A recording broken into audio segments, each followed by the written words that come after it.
Selamat datang di pembahasan kita. Hari ini kita mau menyelami sebuah topik yang selalu terasa dekat dan personal ya, yaitu bulan suci Ramadan.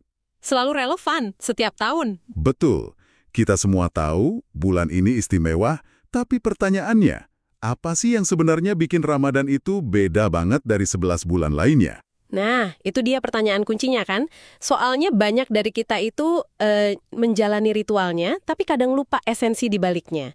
Kita ngerasain atmosfernya, tapi mungkin nggak bisa nunjukin dengan tepat apa sih yang bikin suasana itu ada. Benar sekali.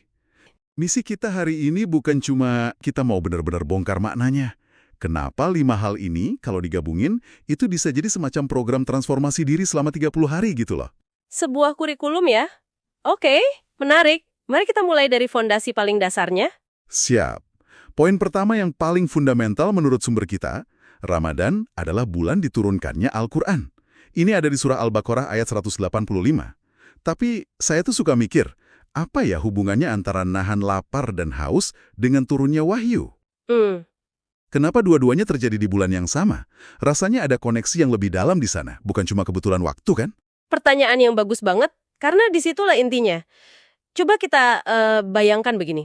Puasa itu kan proses mengosongkan diri. Mengosongkan. Iya, kita kosongkan perut dari makanan, tenggorokan dari minuman.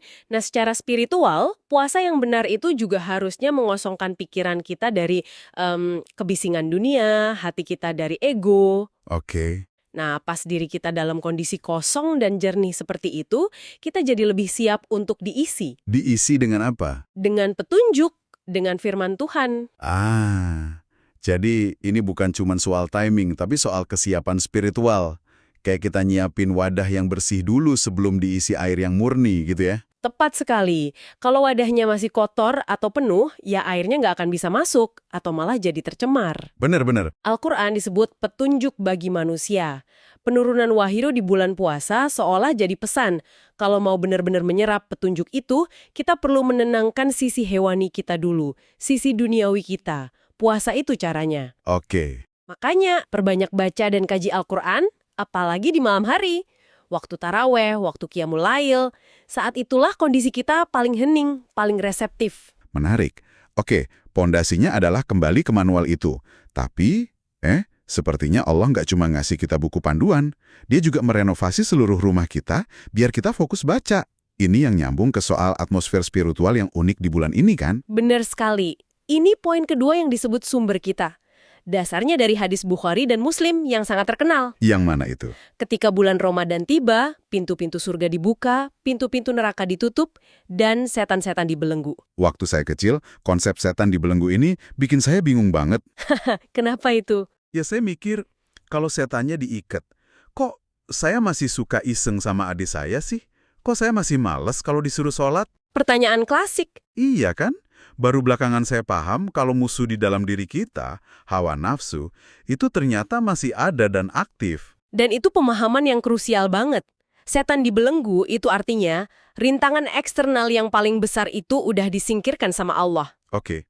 Rasa malas, rasa lelah dari dalam diri, itu semua masih ada. Jadi Ramadan tuh jadi kayak cermin yang jujur banget ya.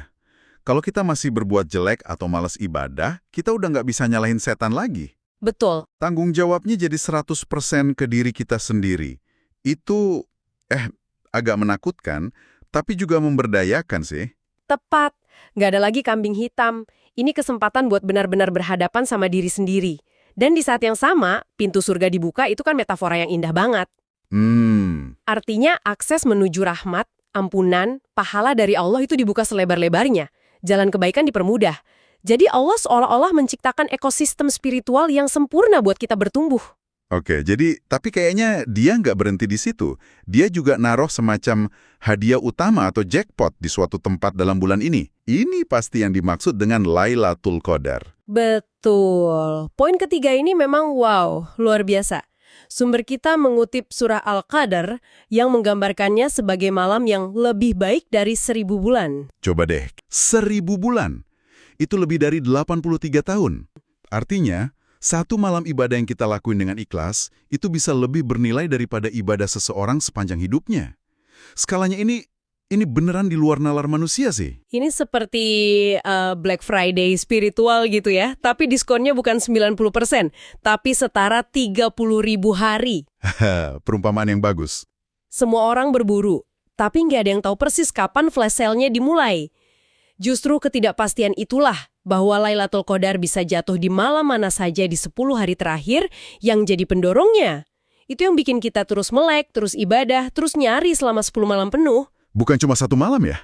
Bukan cuma satu.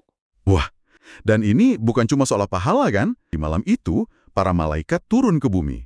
Jadi ada nuansa keberkahan, kedamaian, pengampunan yang intens banget. Benar. Langit dan bumi itu rasanya deket banget di malam itu. Doa-doa terasa lebih gampang nembus langit. Makanya, amalan spesifik untuk berburu malam ini. Salah satunya doa yang diajarkan langsung oleh Nabi. Allahumma innaka afuun tuhibbul afwa fa'afu anni. Iya. Ya Allah, Engkau maha pemaaf dan Engkau menyukai pemaafan, maka maafkanlah aku. Permintaan yang indah dan rendah hati banget ya. Di malam yang lainnya tak terhingga itu, yang kita minta bukan kaya atau jabatan, tapi cuma pengampunan. Dan itu nunjukin prioritas orang mukmin kan? Dalam sekali maknanya. Oke, sejauh ini kita udah bahas soal buku yaitu Al-Quran, terus lingkungan yang kondusif, dan hadiah utamanya, Lailatul Qadar. Sekarang kita fokus ke aktivitas intinya, puasa. Puasanya itu sendiri ya? Iya, sumber kita mengutip sebuah hadis qudsi yang selalu bikin saya merenung. Hadis yang bunyinya, setiap amal kebaikan anak Adam akan dilipat gandakan, kecuali puasa. Sesungguhnya puasa itu untukku dan aku sendiri yang akan membalasnya. Kalimat aku sendiri yang akan membalasnya itu, wow, ada kesan yang eksklusif. Seolah amal lain pahalanya dicatat malaikat pakai standar tertentu, tapi puasa? Kenapa ya puasa diperlakukan seistimewa ini? Jawabannya ada pada sifat puasa itu sendiri. Coba pikirkan, hampir semua ibadah lain itu kan kelihatan. Oh iya juga ya. Sholat bisa dilihat orang. Sedekah biar disembunyiin, penerimanya tahu. Haji disaksikan jutaan orang. Tapi puasa itu ibadah yang sepenuhnya rahasia antara seorang hamba dengan Tuhannya. Oleh karena itu, puasa adalah ujian keikhlasan yang paling murni. Ketika Anda menahan diri, bahkan saat nggak ada yang ngawasin, Anda melakukannya murni untuk Dia. Saya suka banget cara Anda ngejelasinnya. Jadi, balasannya pun jadi rahasia dan personal juga, langsung dari Tuhan. Tepat. Ini satu-satunya ibadah yang nggak bisa dipamerin secara langsung. Tepat sekali. Dan ini nyambung langsung ke tujuan akhir puasa yang disebut di surah Al-Baqarah ayat 183. Tujuannya adalah agar kamu bertakwa. Takwa. Nah, takwa itu kan esensinya kesadaran akan kehadiran Tuhan. Puasa melatih kesadaran itu setiap detik, setiap menit. Dan sepertinya tujuan akhirnya adalah sebuah kelulusan dalam bentuk lembaran yang bersih.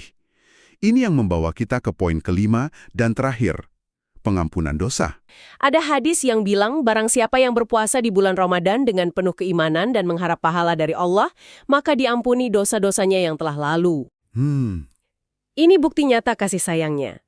Bulan ini bukan tentang menghukum diri dengan lapar dan haus, tapi tentang menyembuhkan jiwa kita lewat kedekatan dengan Sang Penyembuh. Seorang hamba yang hubungannya dengan Tuhannya diperbarui, jiwanya lebih bersih, dan lebih siap buat ngejalanin 11 bulan berikutnya. Ini kesempatan tahunan untuk upgrade diri kita secara spiritual. Luar biasa. Terima kasih banyak sudah menyimak pembahasan mendalam kita hari ini.